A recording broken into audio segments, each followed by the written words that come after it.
Hello, you're listening to ReedyGeeks, a Walt Disney World podcast. My name is Andrew, and I'm joined today by the grilled corn critic, JJ. I feel pretty okay about that. Corn matters. I'm missing context there, but maybe that's fine. And plaid vest skeptic, Sean. Yeah, don't waste your money.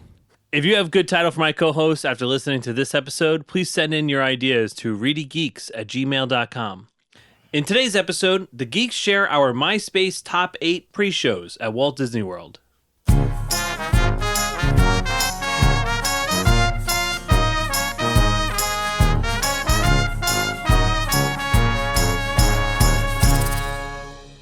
From the very beginning, Walt Disney envisioned his parks as a place where guests would feel transported into another world.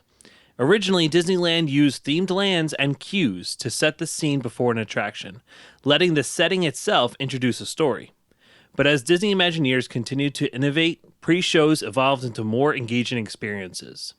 They began incorporating videos, special effects, and interactive elements that immerse guests even before they board the ride. Now, pre-shows are more than just a lead-up. They are crucial storytelling moments that pull guests inside the narrative and highlight the excitement for the main event. Today, we're celebrating some of Walt Disney World's most memorable pre-shows and exploring the ways they enrich the magic and build anticipation. That was really good. Yeah. Wow. That was really good. That was a good lead up. You've done That this got me before. a little excited. Thank you. Yeah. So we are going to be sharing the Geeks official list, top 8 best pre-shows at Walt Disney World. I know how those kids love MySpace. Yes, it's very relevant in today's day and age. Top 8 is better than top 10. Well, yeah, I think so too. I think you have to make some tough decisions with top 8. Yeah. 10 is too generous. It is, yeah. There were like 11-ish worthy contenders. So 10, you only have to make one decision. Right. You have to really analyze these pre-shows and come up with the best ones in order to get down to 8. We actually did have one pre-show that is from a defunct ride that we thought would have been on this list if it was still around today. Yeah. And that was the extraterrestrial alien encounter. Yeah, that was truly terrifying. We got to see the end of poor, was it Sparky? Skippy? Skippy. Poor Skippy. Yeah, so Sean, you don't remember I this, have right? absolutely no memory of this. Maybe you never saw it. I don't think I ever did. Because that ride was like not open all the time. It's kind of hidden. And then it was also so scary. You had a younger sibling. They might not even have been in consideration to go on it. I don't think I ever rode this. It was so scary that it quickly went into B mode after like 1 month because it was way too scary. Wow. For kids.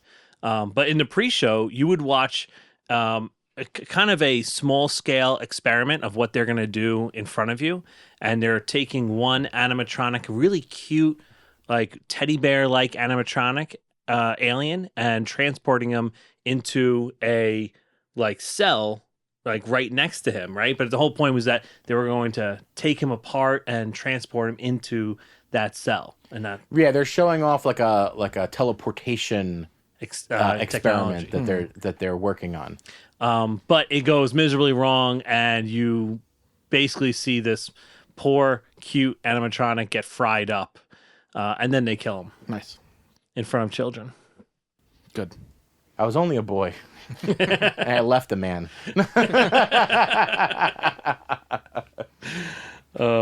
That's a whole crazy ride in general. That whole Is that experience. what is known as Alien Encounter? Yes. Okay. Yeah. Alien Encounter, and then for a brief time it was Stitch's Great Escape, which did not have a pre-show to my memory. Stitch's Great Escape was so lame though. I've never seen it. It was not great. Yeah, I think I did it once. I definitely saw the Alien one, and that scared me. Yeah. Pretty good. All right, well, let's get into our MySpace top 8. And we're going to start on the bottom of the list with number 8, and that's going to be Rock and Roller Coaster. Basically, this is a movie, and it sets up the story. Yeah, I think it does a really good job setting the story. And I also would argue that it's not just a movie, because it looks like you're right in a recording studio. Yeah. You see like Aerosmith's gear, and sure, there is a movie that plays behind it, but they do a good job having the screen look like the control room of a recording studio, and then you get to see all their gear. It's really cool for the music nerd in me to be like, oh, check out this drum kit, check out this cool guitar, check out these great scarves.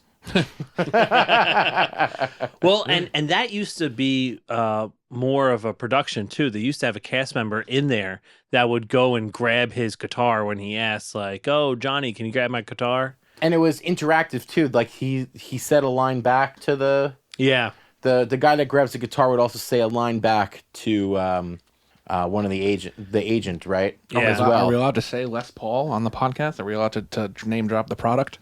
Yeah. Doesn't he say, grab my black Les Paul? Yeah. Yeah, I think that's the line. Yeah. Yeah. For non-music people, is Les Paul like lesser, Les Paul is the lesser name- than Paul, or No, it's the we're name gonna of a cut man that. that invented a bunch of guitars. okay?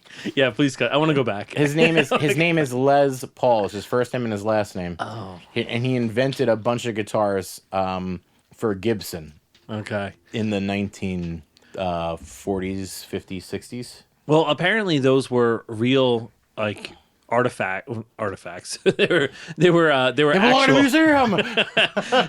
They were all real, right? And they kept on coming up missing after a while.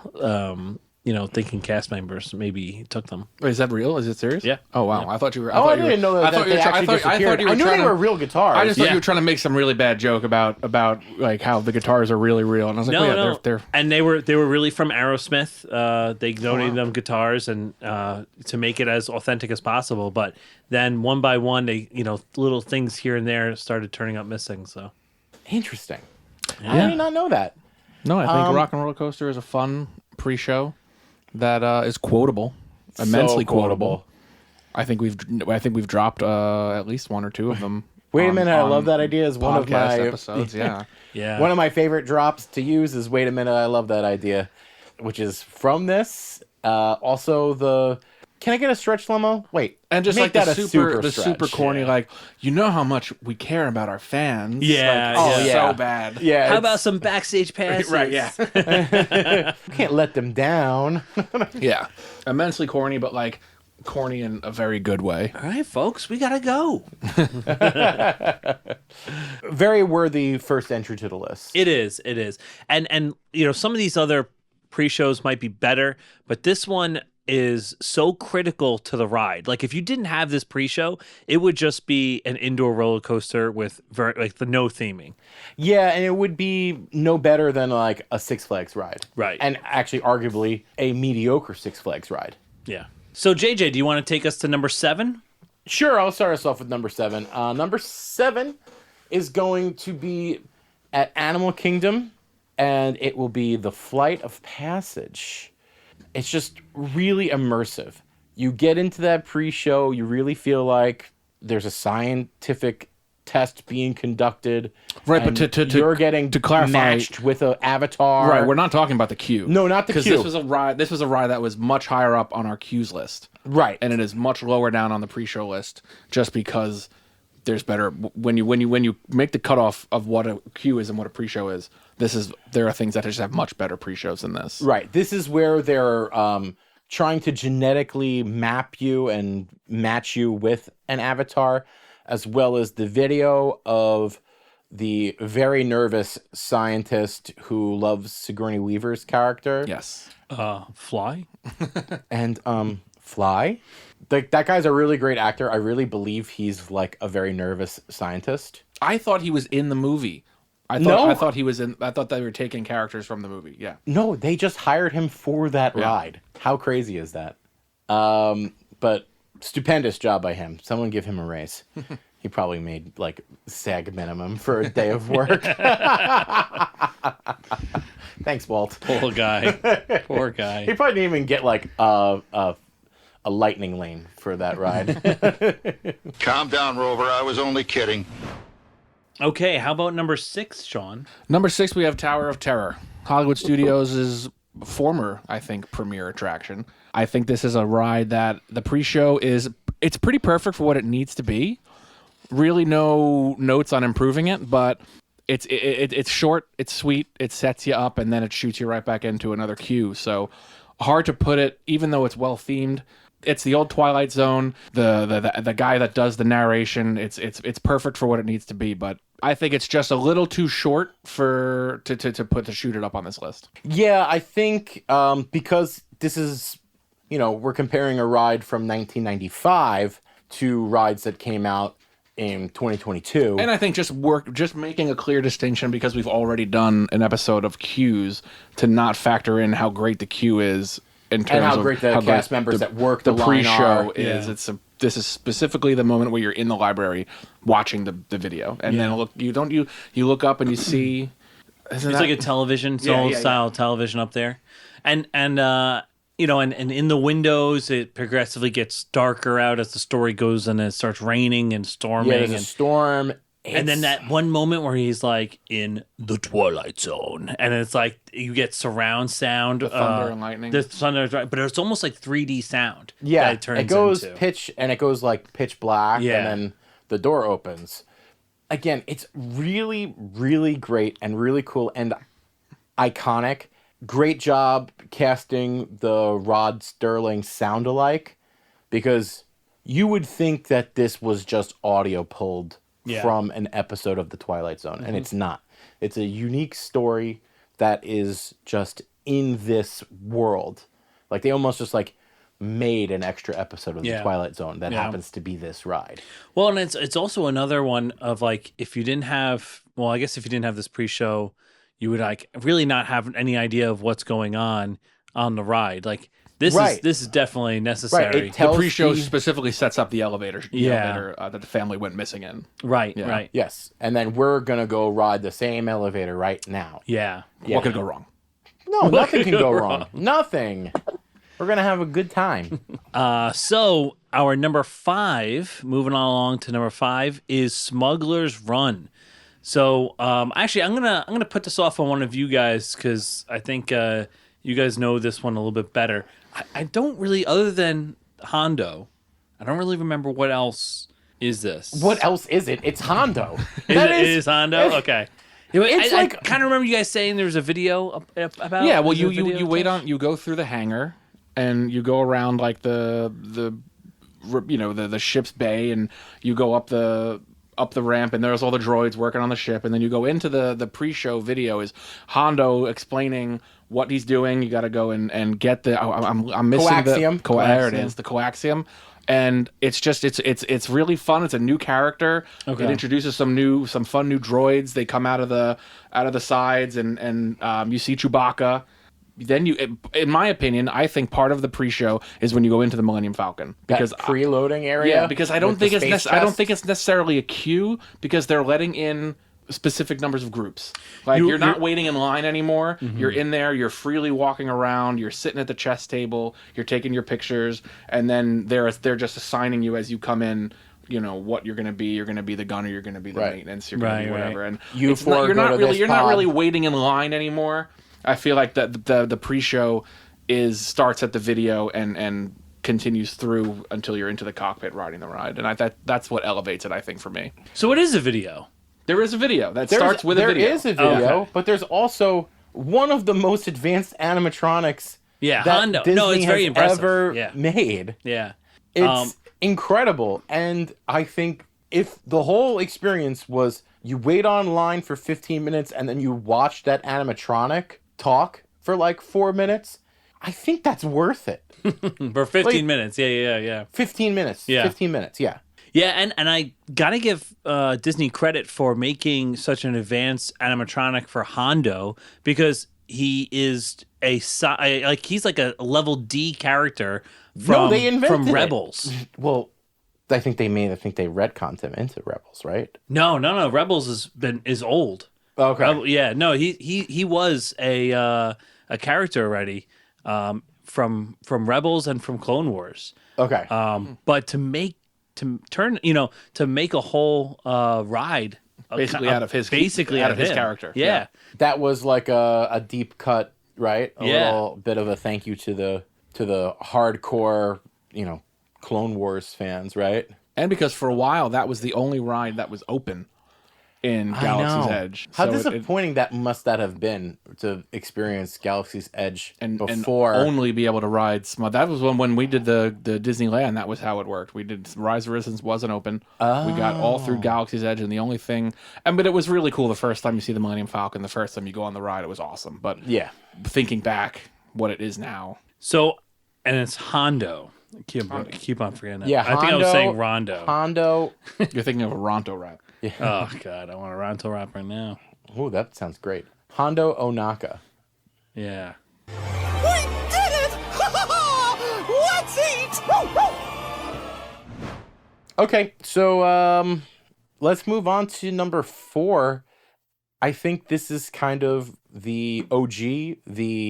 Is this the very first pre-show Disney ever did? Yeah, and I think because it's not a video, right? And so in my introduction, I talked about how it was the land, it was the queue that would set up the story before they had videos to be pre-show videos, right? Oh yeah, because this was before because everything is a video now. Yeah, everything's a video now. But they had to tell a story on this ride without showing you a screen, without showing you a movie, without showing you a moving picture. So they did it with audio, and they did it with the room transforming itself. Yes. Right. So we are, of course, talking about the Haunted Mansion. Probably should mention that. Yes. Well, we were getting there. We were building. It was the pre-show. Yeah. We were building. This was the pre-show to number 4. The ghost host is so cool. The paintings as the room is stretching is so much fun. That scream, and then you get to see you look up and there's that there's a visual of is it like a noose or something up there? So someone's definitely hanging themselves. That's the thing. Yeah. Yeah. But it's not like when I was a kid, I had no idea what that was. Right. Yeah. Yeah. You're not really supposed to know that. But it's spooky. Yep. And something's falling. You know it's spooky, and the ghost host is showing us this mansion. Yeah. Yeah. And it's really cool. And what it was really, it comes from a necessity for the Disneyland version of the ride. So the stretching room in the Disneyland version of the ride goes down. It is an elevator with an open top. Mm-hmm. And it's actually physically taking you lower down into where the ride starts. Right. And don't you have to walk under the berm then? Yes. So it's to get you lower to go under the berm and into the show building. Right. Yeah. Yeah. And it was such a great trick, and it painted the picture of the story so well that when they went to go put it in Disney World, they had to put the stretching room back in it. Mm-hmm. Yeah. They had to leave it. They didn't need to do that. Yeah.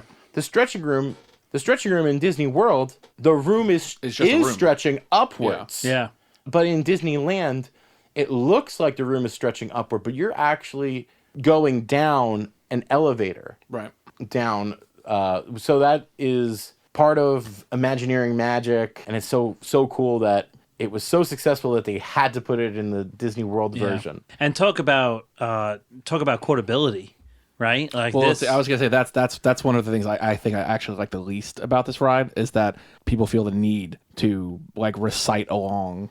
Yeah, I definitely mentioned this in the Q version of episode of this, is that it's, while it's so quotable, I think that's one of its flaws, is that the fans feel the need to stand there in the room and recite the entire it's a little bit the entire pre-dialogue, and it's just it's a little bit of a toxic fan base, huh? Yeah, a little bit. A great thing with a bad fan base. That's never happened before. Yeah. He says, being an avid fan of Disney World, the Yankees. Yeah, I was gonna say the Yankees. But your cadaverous pallor betrays an aura of foreboding. That's just so creepy. They don't they don't make words like that anymore. No, they did. They don't. It's definitely the ride with the most cult fandom. Yeah. Oh yeah. Yep. Okay, Sean, why don't you take us to number 3? Number 3, we are going for the first time to Epcot, and we have Guardians of the Galaxy Cosmic Rewind. A newie but goodie. The newest ride on this list, am I right there? Did this come out before? Oh yeah. Number 2? Yep. Okay. No, so No, you mean after? It came after. right. It's the newest. The newest ride on this list. This is the newest ride on the list because it came out in 2022. Right. Okay. I mean, I guess it would be the. What else would be? Oh, Tron, but Tron stinks. That's a terrible queue. Bad queue. Not a great ride. Mediocre ride. Yeah, like mediocre ride.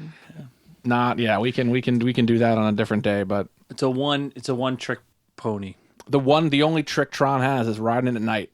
Yeah. It's really cool if you ride at night. Yeah. But then once you go back inside, it doesn't matter what time of the day you're riding it. But if you can ride it at night, you go over that first curve there, and just the ride vehicle, just the most uncomfortable thing I've ever been in. I know. It sounds cool, looks cool, and like when It looks cool when it goes by. yeah. And when you're going up, outside, and you put your hands up, like then you're like, oh, this is cool. But then what after that? Yeah, I'm more comfortable in the Superman Six Flags seat that just turns you on your stomach to make that it, actually is to a make very it feel comfortable like you're seat. flying. But yeah, I find that to be a very comfortable seat with that soft vest and then that yeah. Tron ride vehicle was not comfortable on the legs and thighs that have been walking around all day. yeah. Not great, but Well, especially you got some big thighs there. You got like long trunks. legs. yeah, Tree trunks there. we don't have to go there. But anyway, So Guardians of the Galaxy. where were we? Phew, boy, hottest 4th of July we've had in years. Guardians of the Galaxy. What? This is a ride. It's like they pull out all the tricks. Yeah. Yeah. It's got disappearing items, the walls move, the room shakes. It's got all of the cool stuff that you want in a pre-show. It tells the story really well. It's funny. It's funny. It's got great guest actors, guest voices. Iconic guest actors. Yeah. We've got Terry Crews and Glenn Close. It's quotable, even though it's only been around for like 2 or 3 years. Mm-hmm. Yeah, no, they did a really good job with that, and this is another ride where you need this for the story. Oh, yeah, you need to know what the story is before you get on the ride for sure. I mean, it literally takes you to space, right? In the pre-show. That is very cool. That's like And it's funny that Terry Crews he's putting on a clinic of how much acting he can do without taking off his shirt. Yeah, no, the when you're transported up into the ship, like that's a very cool effect, and I'm always surprised every time it works. I'm like, oh, it worked again. This is great. And also Terry Crews is like, you made it. I knew you would. That's from That's from something that didn't. Dinosaur. Yeah, That's from Dinosaur. You made it. I knew you would, but that's from the ride itself, not Yeah. from the pre-show. right. The Guardians of the Galaxy, really, really good one. Yeah, I think the only thing that keeps it from being higher, which is funny, like it's number 3. It's outstanding. I think the only thing that keeps it from being higher is that it's maybe not quite. It relies a little heavily on screens and videos. Yeah, it just doesn't quite have the same like heart that the top 2 have. It doesn't have that like, it's got magic and it does really cool magic tricks, but it doesn't feel like Disney magic. It feels like technology magic. Yeah. Yeah. Like it does make you think that's like a hologram, right? And it does that cool trick with the thing that gets stolen. Yeah. It disappears in a cool way. It happens and you're like, how do they do that? Like you're just thinking about how do they pull that off? Yeah. It's so cool. Like you said, you start in a room and the room changes and all of a sudden you're in space and the room shakes. Yeah. And vibrates in a way that I don't think a room's supposed to. Yeah. And they pull off so many cool tricks, but something about it just feels very techy and not like super Disney. Yeah, I get that. And sometimes like the first time I was in there, it was a little hard to follow what was going on. right? Because Like there's a lot going on. Yeah, there's a lot of moving pieces here, right? Like you are going up to the spaceship, okay. Then there's this thing that I was just introduced to. I don't even know that that's the thing there, right? Like that's the story. Is Yeah. that there's a little thing on the left on the side of the build on the side of it that gets stolen, and that's why you have Right. to go. but I didn't know what that was. Right, I and didn't, you can easily just not even look at that. right, exactly. Because there's so much going on. Yeah. If you don't know to look over to the left there, you might miss it. Yeah. What is it? The quantum generator? Quantum generator. I think Wow, that's nice. Cosmic generator. Cosmic generator. Because it's called the Wow. Cosmic And the name of the Rewind. it's the name of the ride. Yeah. Cosmic yeah. Rewind, Cosmic Generator. Okay, so the cosmic generator, you don't know it's that little guy. Yeah. Oh, we took the scenic ride. We got there. Cosmic Generator. All right, I think we're ready for number 2. So number 2, we have Mickey and Minnie's Runaway Railway. And that's going to be with our good friend Goofy. I'm a known goofy guy. You are a known Goofy guy. This might play into why it's so high on the list. Yeah, maybe I like put a little heavy hand on putting this up higher because Yeah. I'm a goofy guy. I like that this is, well, first of all, you have Mickey and Minnie in it, right? And Pluto, and they're going on a picnic. And what could possibly go wrong? Right. And it's nice that it's a cartoon and, it's really cool in that sense. But then something does go wrong, obviously, in all the shorts they go wrong. And there's an explosion and you get invited into The cartoon. the cartoon. Yeah. There's interaction between the cast member and Goofy. So Goofy's on screen. He's talking to cast member. I always think that's a really fun thing to do. When the explosion happens, the screen pops out and explodes, and all this smoke comes out, and it's a fun little trick where the doors open and you walk in, and in that next room, it's all cartoony, and you go from reality into the cartoon as the pre-show ends. It's really cool.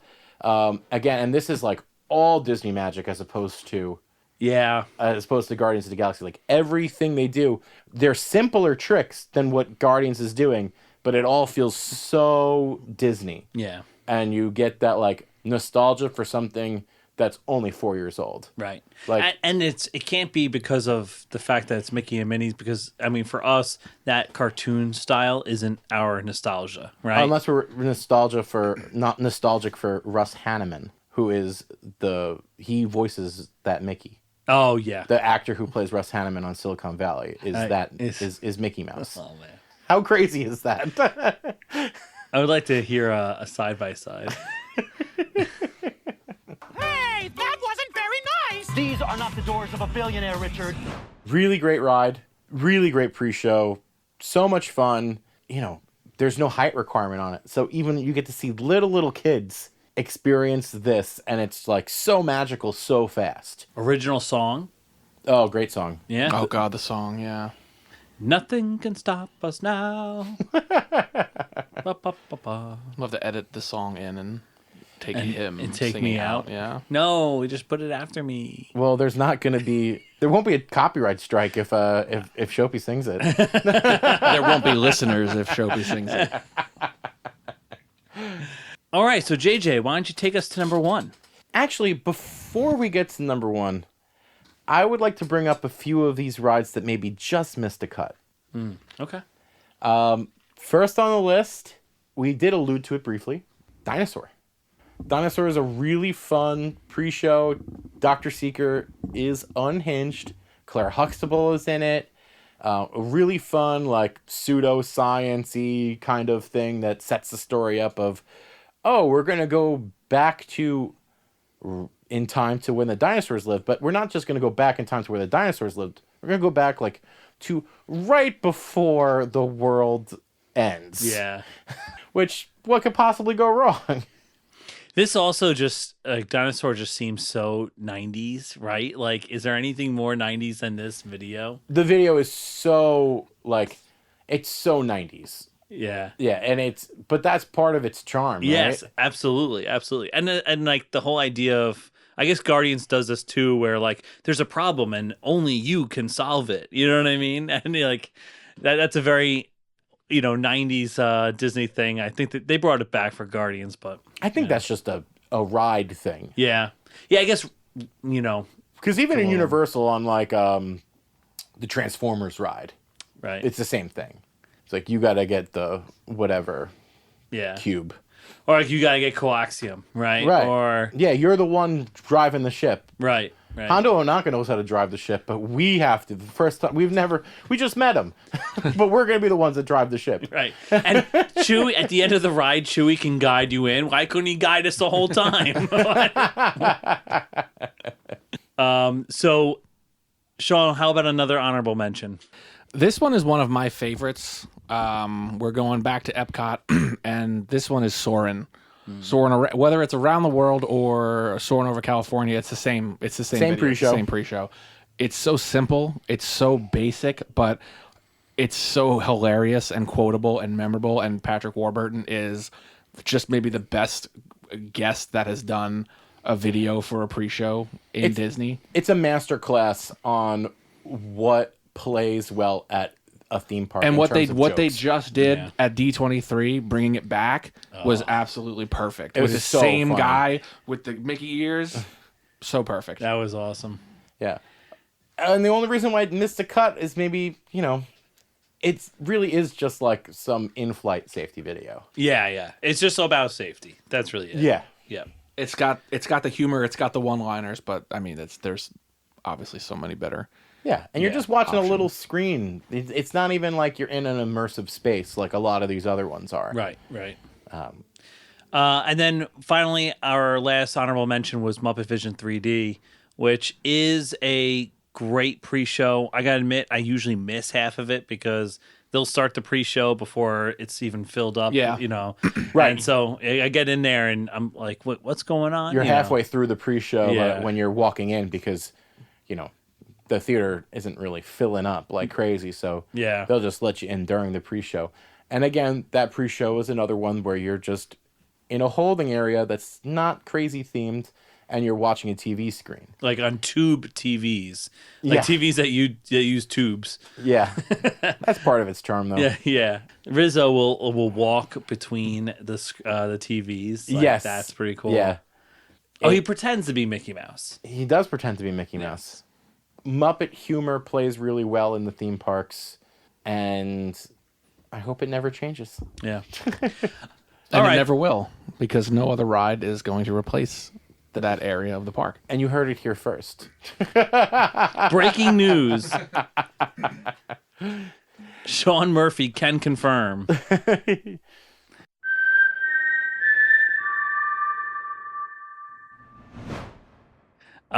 So our number one, let's head to our number one pre-show. JJ, take us there. Okay. The number one pre-show is really more like the number one pre-shows, plural, and it's The Rise of the Resistance. You could take any of those 3 pre-shows that happened during this ride, and you could say that that's the best pre-show in all of Walt Disney World. And it's got 3, and they're all fantastic. Yeah. You got hologram Ray and a BB-8 animatronic in the first scene. Then you get put on a spaceship, but it's still not the ride somehow. And you've got an animatronic Beck, and you're on this transport ship, and it gets pulled in. You're like actually moving in a pre-show, which doesn't ever happen. And the videos are different if you're looking backwards or if you're looking forward, because you're you're looking 'Cause outside you're in the window space, of the ship. being transported. Yeah. And then they pull you into that like holding cell pit thing. And there's another pre-show, and there's a cool escape thing where they like laser blast you out of the prison cell. And there's a scene with you get to watch Kylo Ren, and he like uses your force, and the room shakes, and it's I forgot about that part. A lot of good, All also of the a lot tricks. of good, even in the pre-show rooms, a lot of good cast member interaction. Yeah. Yeah, and the real cast from Star Wars. Mm-hmm. They didn't hire sound-alikes or, they didn't like purposely do. No, this is the cast of Star Wars. These are your friends. This is Rey and BB-8. The real, it's the real Rey. They hired Daisy Ridley to do this. They hired John Boyega. They hired, what's Poe's name? Oscar Isaac. They hired Oscar Isaac. That says a lot about how they feel about the ride. Mm-hmm. and it shows and it pays off and sets the story of the ride. I mean, you talk about. Yeah, I mean, this show is you're 15 minutes into the pre-show before you even start the ride. Yeah. Yeah, there's multiple pre-shows that tell multiple layers of story that show how you could have went from being just a resistance sympathizer to a prisoner of war. Yeah. Like, it's so good. So good. Yeah. I think the best ride in Disney World has the best pre-shows of all the rides. I think so too. I think if you look at the top 3 of our list and then mirror that to what I think the top, 3 or 5 rides are, I think it's maybe the same. Yeah. And some of the other ones on this list are some of my very favorite rides. Well, and I also like that our top 3 are 3 of the newer rides. Like, so this is a good way to show that Disney is taking the aspect of storytelling seriously, and you can tell that by their commitment to pre-shows and how good they are. No, definitely. I think that's it's commendable that they're not just like phoning it in for a cash grab. They know how important it is for the rides to be good. Yeah. All right.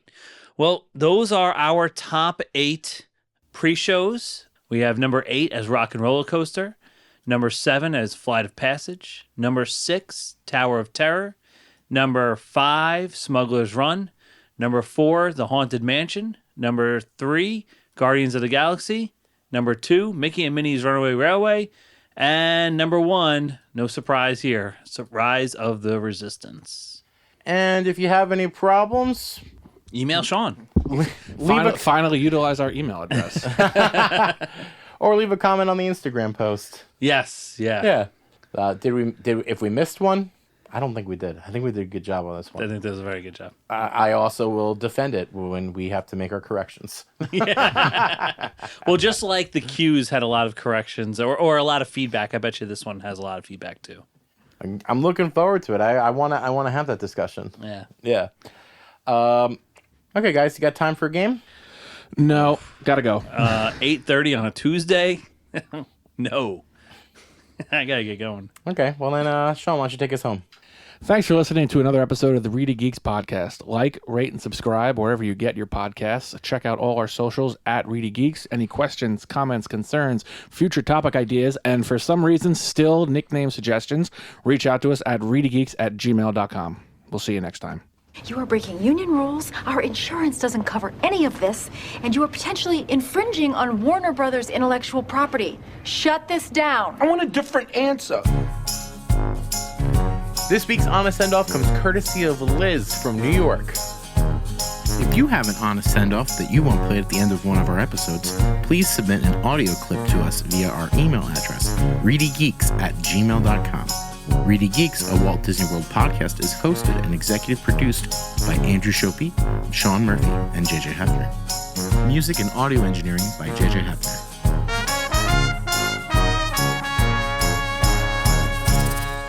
Bon voyage.